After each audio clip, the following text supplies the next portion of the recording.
guys, I'm Caitlin. Welcome to my channel, or welcome back to my channel. How are you guys doing? If you're new to my channel, which you probably are, feel free to hit the like and subscribe button.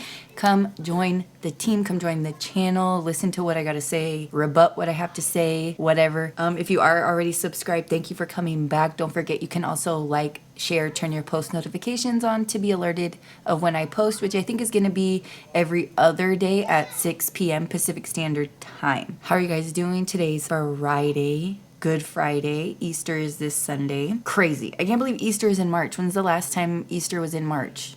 I don't remember ever having Easter in March during my life, and I'm 30. Very weird. Very weird, but how are you guys doing today? Whenever you're watching this, I hope you had a good day, good morning, good night. I hope you guys are chilling. And if you have kids, I hope you're prepared for spring break, because Lord knows if it doesn't rain, we'll be fine. If it rains, we're not gonna be fine. I don't know.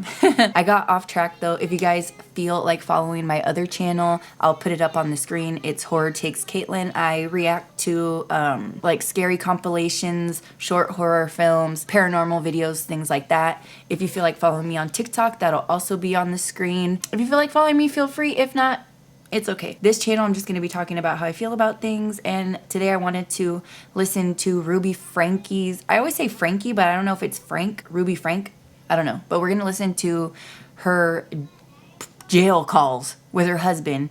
If you guys don't know who Ruby Franke is, she was a YouTuber. She's no longer. Her channel has been deleted. I'll just read what it says, okay? It says, Ruby Franke is an American former family vlogger who ran the now defunct YouTube page called 8 Passengers. On August 30th, 2023, she was arrested in Washington County, Utah, and charged with 6 counts of aggravated child abuse under Utah law, 4 counts to which she pled guilty. She was sentenced to serve between 4 and 30 years in prison on February 20th, 2024, this year.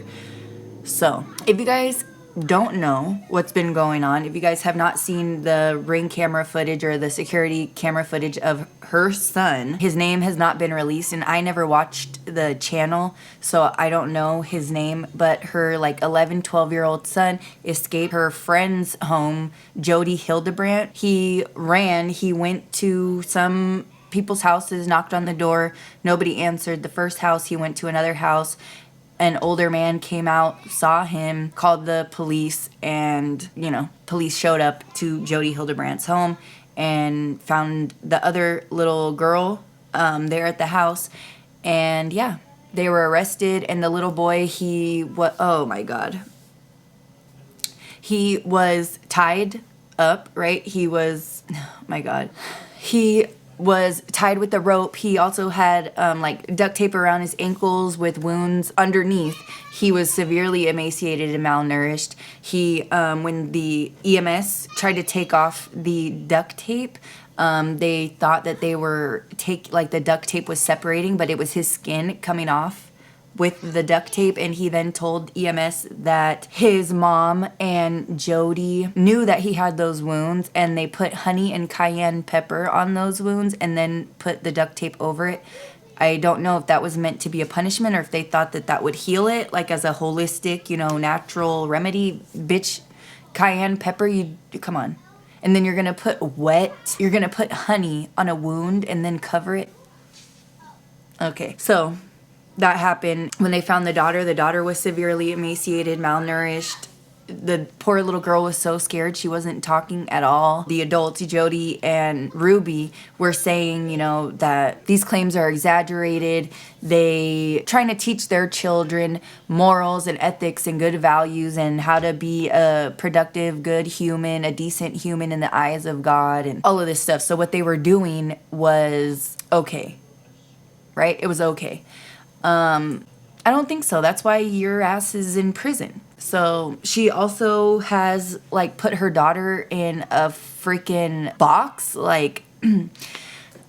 Okay, let's see. I'm just gonna read it to you because I have watched videos on it, but like I said in my first video, I'm not doing research and stuff like that. I'll read some stuff to you guys, but I just want to talk about what I want to talk about and see what you guys think, if it's a similar opinion. So it says, beginning in 2020, when one of the Franke children said that he had been banned from his bedroom and made to sleep on a beanbag for 7 months,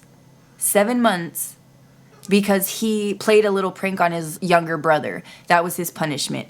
And he also was withheld food. They sent one of the children to a wilderness camp for troubled teens, threatening to behead a stuffed toy. That's serial killer tendencies. And telling two of her children that Santa Claus would not be bringing them anything for Christmas. The other kids would receive presents from Santa, but these specific children would not, and she made a video on it. She said it was because they were too numb to respond to their punishments. I'm sorry, but if you're abusing your kids, they're probably just gonna, like you said, become numb to your actions and your decisions and what you are doing to them. They're just normal little kids. Like, they're gonna do things. They're gonna not listen. They're gonna act up. They're gonna misbehave. They're gonna make mistakes. But you don't get to abuse your kids under the guise of, you just don't. You just don't. And then it says here, a change.org petition was launched reporting perceived child abuse and neglect. The Franke parents posted in defense of the discipline, saying the incidents had been taken out of context. The 8 Passengers YouTube channel declined in popularity in 2021. In 2022, the Frankes separated. Kevin moved out of the house. Ruby deleted the YouTube channel and began working as a mental health coach, a company ran by Jody Hildebrandt. Can you believe? Okay. Oh my God. And they were offering parenting classes. I do not understand how you are abusing your children. You know what you're doing because you're hiding it, right? You're literally tying your children up, depriving them of food, doing these terrible things, yet you have the nerve to teach other people how to be parents?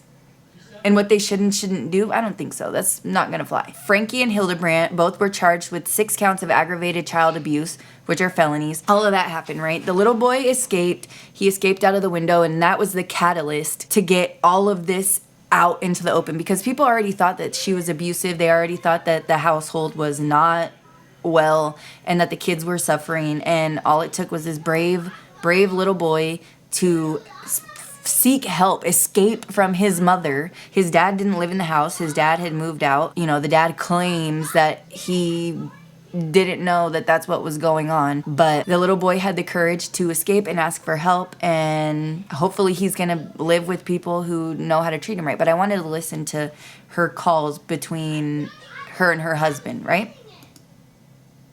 So let's take a look. I'm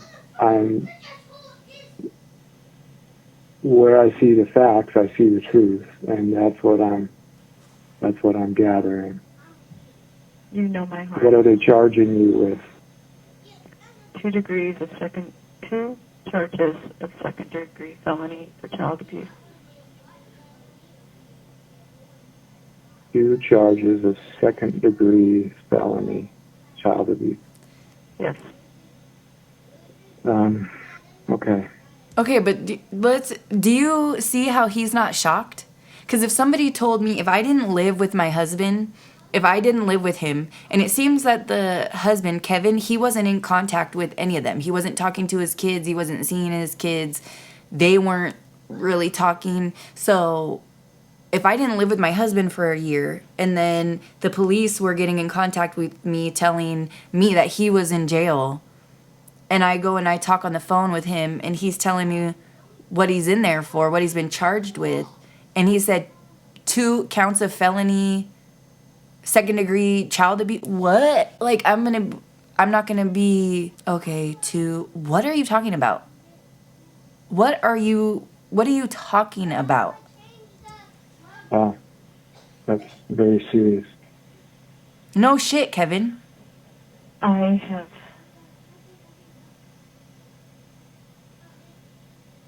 It's interesting. I had the prompting over the last month to read Mr. Franke. I was reading him, and it was like the worst part was not knowing the end. He said he had an inmate that's man searched for meaning. He was a prisoner in World War II, and he said the worst part and the greatest bringing of depression was not the lack of food, and it wasn't the weather conditions. It was not knowing how long it would last. So I think I was prepared for this. I do feel strong. I feel calm. And you know what? You are not the victim, ma'am. You are not the victim. What do you mean? I think I was prepared for this. I think I was. You were prepared because you knew you were abusing your children and that it would eventually get caught. You knew that it would come out. You are not the victim, ma'am. So nobody really cares about how you're feeling depressed and the food and blah blah. Nobody cares, bitch. You should be under the jail. Adults have a really hard time understanding that children can be full of evil and what that takes to fight it. Adults, this bitch really just said adults have a hard time understanding that children can be full of evil. So you're telling me that you just happen to be the one woman on earth whose 6 children are all full of evil? Every single one of them? So what does that say about you? Aren't you the woman with the womb who birthed them? So if your children are full of evil, what does that say about you? What, you just happen to be the fucking Messiah? And you were sent here by God to take down your children and strike the evil out of them? What are you saying? What are you saying? What kind of fallacy is this? What kind of made up Alice in Wonderland world are you living in? And she's going to try to put the blame on her children for her actions, for her abusing her children. You've seen what it takes to fight evil. It's not the person you're fighting. And it can look like something it's not. And you've been there, you know that. No, it looks like abuse. And you're implicating your husband. I don't know any adults who are going to see the truth. So I'm calm about this, and I just pray that you'll hang in there. What? You have 1 minute remaining for this call. I think I can call back, but... Yeah, but just in case, I'm preparing to step up and fight for the children. They've been taken. Sir. And there's going to be a hearing in the next couple of days here in Provo. They shouldn't be with you either. I'm sorry, I signaled to Joe. Will you say that one more time? Oh, now she can't hear. What about Abby and Julie? What are you... Don't worry about them. All 4 were taken. Where did they go to get Abby and Julie? I don't know. They while I was with them, they got Abby, and they were looking. You have exceeded the allowable time for this call. Goodbye. Yeah. Yeah, hi. When I saw how long this separation was lasting, I wanted to think of some ways that I could bring in money or make some money if you didn't ever come back. So that's when I asked if you would co-sign on a loan if I found a house, and maybe I could Airbnb it or rent it out, or I've been playing with numbers in my head and I think I could make something, but I don't want to be dumb. Bitch, she's thinking about buying a house while she's in prison. You're not getting out of prison for years. And I think it's very telling and interesting and alarming that she's not talking about her children. She's not saying, oh my God, I'm so sorry. I can't believe, like, I should never have done this. I don't know why I thought this. Like, I love my children. I'm so sorry. I never meant to hurt them. Nothing. She's talking about how long she's going to be in prison and if she can buy a house when she gets out and whether he'll co-sign for her to have a loan. What are you talking about? This is somebody who's not remorseful. This is somebody who's not apologetic or guilty or ashamed of what they did. She's like, it's like a sociopath. No empathy, no sympathy, no feelings. Just cold. And, they have an explanation for everything. She's able to detach. She's able to dissociate. And it's alarming. I want to be very conservative. So I pulled the money and I have it in a bag. And With you? Do the police have it? well, I don't know what the police took. I don't know what the police have. But the bag was at Jody's house? They can't just take people's money. I mean, that's not right. Well, they're not going to take the money, but when they have a search warrant, they have access to everything in the Right. house. Yeah. I have a feeling we're going to need that money. Oh, you think so, We Kevin? might do. We might do. You think so, Kevin? I haven't been making big purchases. I've been very conservative. I think the biggest expense has been the kids' schooling, and that's It's they have just, enough it's curriculum to just, get them. it's extremely alarming to me that she seems to have no empathy for what she has done. I feel like she believes it's her children's fault that they made her do this and they made her treat them that way. I just feel so sorry for these kids. Like in the news, I've just seen countless like mothers specifically doing these things. Like she thankfully didn't unalive any of her kids. She did severely abuse her children. Don't get me wrong. That's not lost on me. But I've just been seeing mother after mother after mother like unaliving their kids. Like that one lady who literally beat her daughter. She was unrecognizable. She kept her daughter in her house for like 3 days, didn't take her to the hospital. The daughter finally passed away. The police had to come. Police couldn't even recognize the little girl. And the mom said it was because evil spirits told her to do it. There was the other mom that left her like 15-month-old in a playpen alone at home while the mom went to fucking Puerto Rico on vacation. She came back and the baby was unalive. Terrible. Terrible, terrible. There's another one where a mom left. Police found emaciated 3-year-old in mom's home in Ohio. And then there was a dad who was accused of unaliving his 3 sons, execution style. And I'm just like, what is going on with these parents? I'm a parent myself. I could never imagine abusing my children and then having the nerve to console them.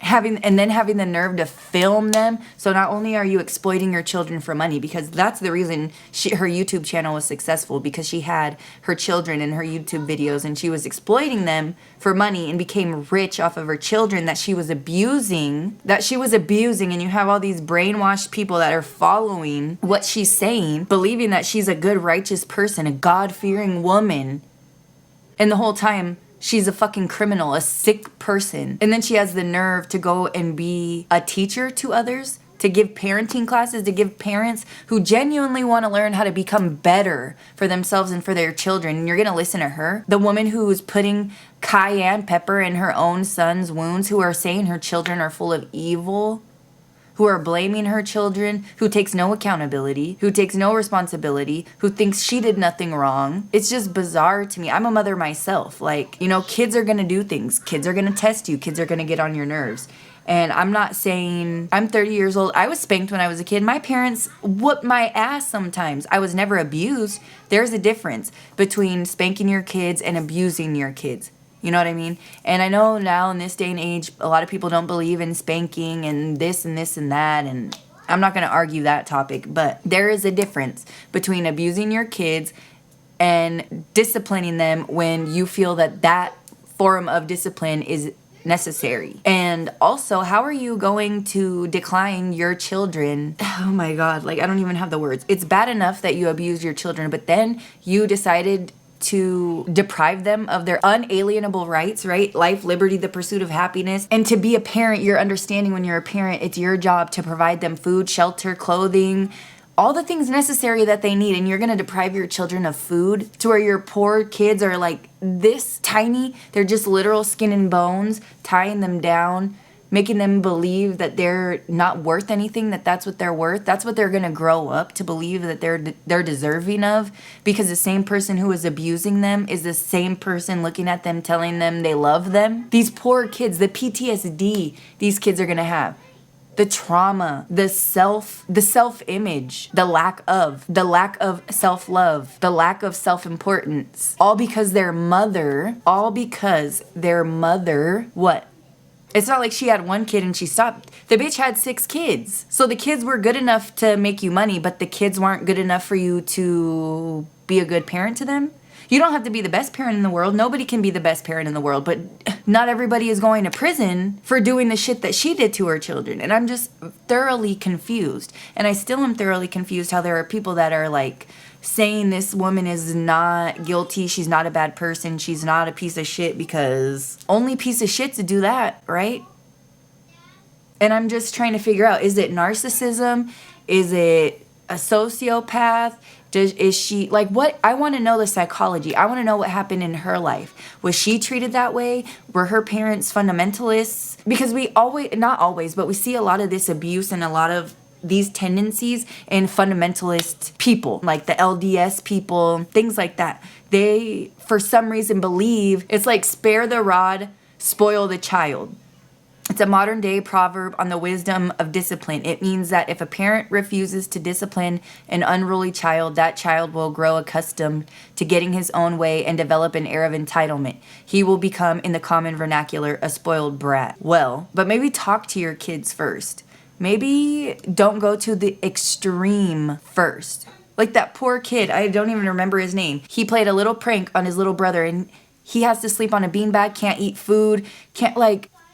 She hates her children. She hates her children. I fully believe. She hates her life. She hates her children. And now she made her children hate her. And maybe they're better than me and they can forgive her and they don't. But I would hate my mom. And if I treated my kids like that, I would fully expect them to hate me. I just cannot believe that she had the nerve to give other people parenting advice. Like, what's not clicking, Steven? Can you imagine? And then they had to pay. So you're giving your money to this bitch and you find out she's abusing her kids, and then what? Are you going to take in the lessons she gave you? What if they were good lessons? What do you do? I don't know, dude. I just can't. I'm just disgusted. People only show you what they want to show you. And we never would have actually known what was going on. There's little glimpses, right, that people were like, ooh, red flag, tomato, tomato, we don't like that. But nobody would have known. And that brave little boy, that poor little boy, he probably feels like this is all his fault. All because his mom drilled it into his head. Like, your parents are so important in molding you and shaping you into the person you're going to become, and what you think is normal and what you think is right and what you think is acceptable. And these poor children, I hope to God they don't suffer. But instead of saying that adults have a hard time realizing children can be full of evil, I think all the adults need to realize she is full of evil and have no remorse or understanding for her. I don't understand how people can argue that we need to have understanding for somebody who literally is in prison for abusing their children. That's what I think about it. But let me know what you guys think. Thank you so much. But thank you guys for hanging out with me. I hope you guys have a good rest of your day. Don't forget to smile. Try to make somebody else smile. And I'll catch you guys in the next one, all right? Bye.